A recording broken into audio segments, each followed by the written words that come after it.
Hi everyone. Um, so today's video, I just wanted to go over each of the geological processes, the causes of them, and the evidence that they leave so that you have that all in one place. This stuff will come up on the quiz over this weekend and also on benchmarks in a couple of weeks. There's kind of a lot to write down on this one. I put a pencil on most of the slides. So have your notebook in front of you or your online science journal and write down as much as you think is helpful. Okay, so the first one is weathering and erosion. We usually compare or combine these two together. The causes are precipitation, gravity, and the freeze-thaw cycle. So the freeze-thaw cycle just means that most winters you are getting temperatures that are cold enough to freeze precipitation, and then in the spring it usually thaws. Evidence left is basically rocks of any kind. So anywhere there's rock, there is erosion happening. So erosion is really everywhere. And you could see, I think there are some examples where it's really obvious that erosion happens, like in this picture. This is a lot of wind erosion. And then also in this picture, this is, you can see a lot of the riverbank here has fallen down. But basically anywhere that you're seeing rocks, there's definitely some erosion happening. It's just a matter of how fast. All right, landslides. So the causes of landslides are usually heavy rain combined often with deforestation and some long-term erosion. So here it looks like there might have been some trees that were taken off of this bank, and tree roots are really good at holding soil together. So when we lose those tree roots, the soil becomes less stable. And then if there's a really heavy rain that comes along, all of this loses its stability and kind of falls down. So it usually happens on really steep slopes where there's been some loss of trees. Landslides are pretty obvious when they've happened, right? This is very obvious that is a landslide. You're going to see piles of rock and debris.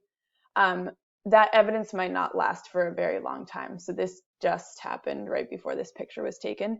It might last like 100 years or so, but we're not necessarily going to see evidence of landslides a million years later.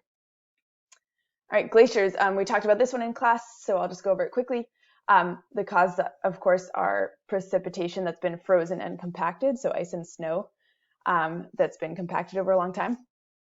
And then the evidence left, remember, are those U-shaped valleys, so valleys with really curved sides instead of a V shape in the valley.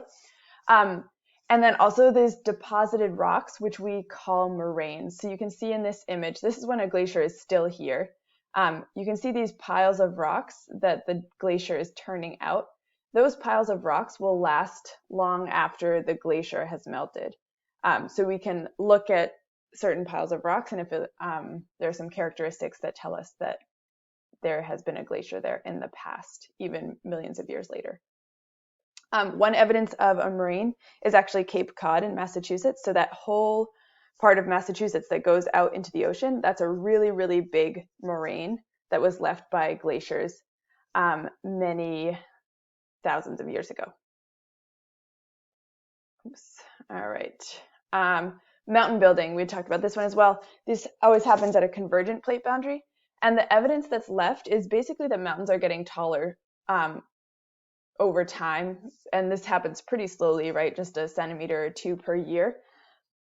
You can also tell that mountains are either recently formed or still being built if they're really jagged. So I put two examples here.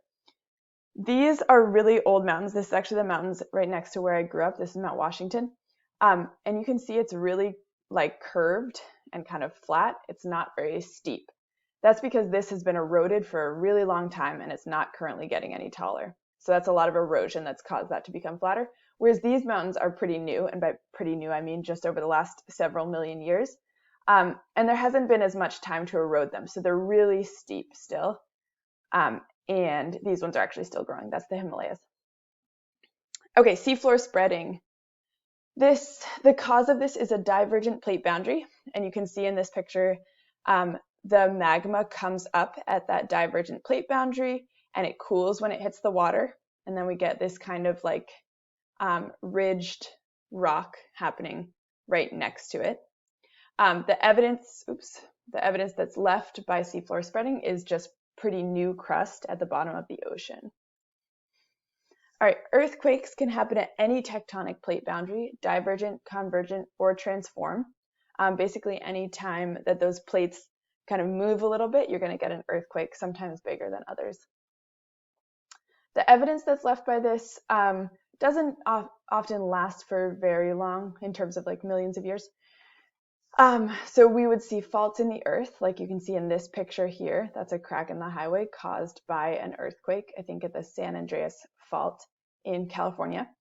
And then in populated places like cities or towns, you would of course see some building damage. All right, volcanoes we also talked about, so I'll go over this one quickly. This happens at divergent or convergent plate boundaries, and it's caused by building up of pressure and eventual release. That's when you have the explosion. The evidence that is left, we would see a lot of igneous rocks, maybe a cone-shaped mountain or a caldera. This is a caldera. It's basically what's left, like the dip in the earth that's left by a volcano. Some names for volcanic rocks that came up in class yesterday were like obsidian. You might see some basalt. So those are words to look for in the evidence that would tell you that volcanoes have been there recently. Okay, that's it. So you can go ahead and go to the assignment and complete the Google form that's attached to this, and I will see you in class.